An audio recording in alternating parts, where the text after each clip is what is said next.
What are some things that should absolutely not return in GTA 6? Here are my top 3. If you want to share what you do not want to see return in GTA 6, let us know in the comment section down below. But of course, the first one being what you can already see in the thumbnail, the Oppressor Mark II, the futuristic vehicles, the OP and annoying vehicles that made their way into GTA Online. I do not want to see them returning, at least in their state that they're in now. I think at one point down the line in GTA 6 Online, you know, they might have to bring some of these futuristic sci-fi vehicles back, but they should not do what they did in GTA Online. They should not be these overpowered vehicles that have incredible armor that can never be shot down, that, you know, have these incredible homing missiles. None of that should exist. If they do want to bring the Oppressor Mark II back, or, you know, an Oppressor Mark III, because it's GTA 6, it's even more into the future, then just make it a flying bike or something. Like, don't make it this overpowered vehicle that all of these toxic griefers end up using. I mean, honestly, in my opinion, I think what should be the most overpowered vehicles in the game are, you know, fighter jets, attack helicopters, things that are somewhat realistic, tanks and NPCs. You can kind of go crazy with some of that stuff, but leave some of those futuristic vehicles out. Like, yeah, the Deluxo is cool, right? A flying DeLorean, that's awesome.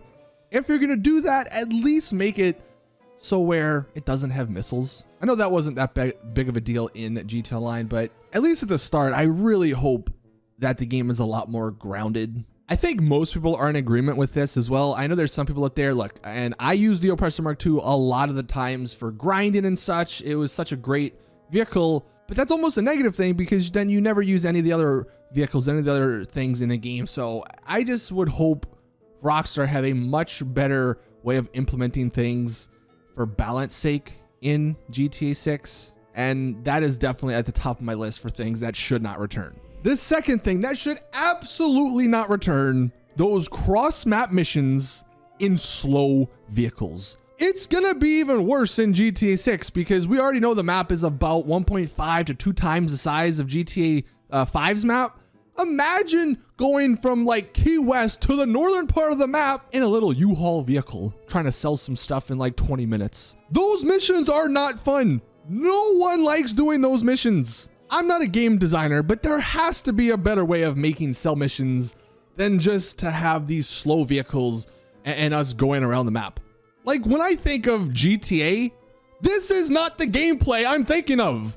I do not want to be, no offense to him, I do not want to be a UPS driver in this game. I mean, look, the game's going to be in 2024, maybe 2025. I don't know what year, what timeline GTA 6 is going to be in, but like, if we're gonna have this, let us deliver stuff in a drone. Like, can a drone just deliver this stuff for us? Can AI, can robots deliver this stuff for us? There just has to be a better way of making missions.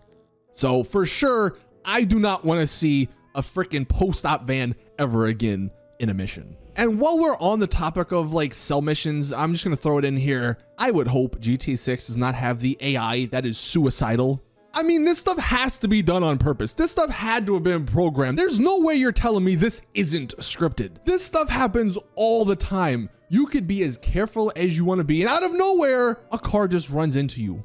A car that sometimes doesn't even look like it's supposed to be going in your direction just runs into you. It turns into you for no reason.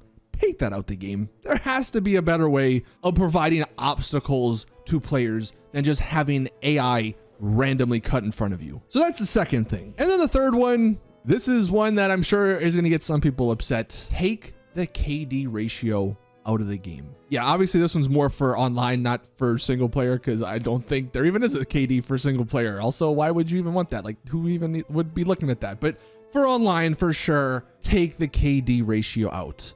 Number one, it's a GTA game.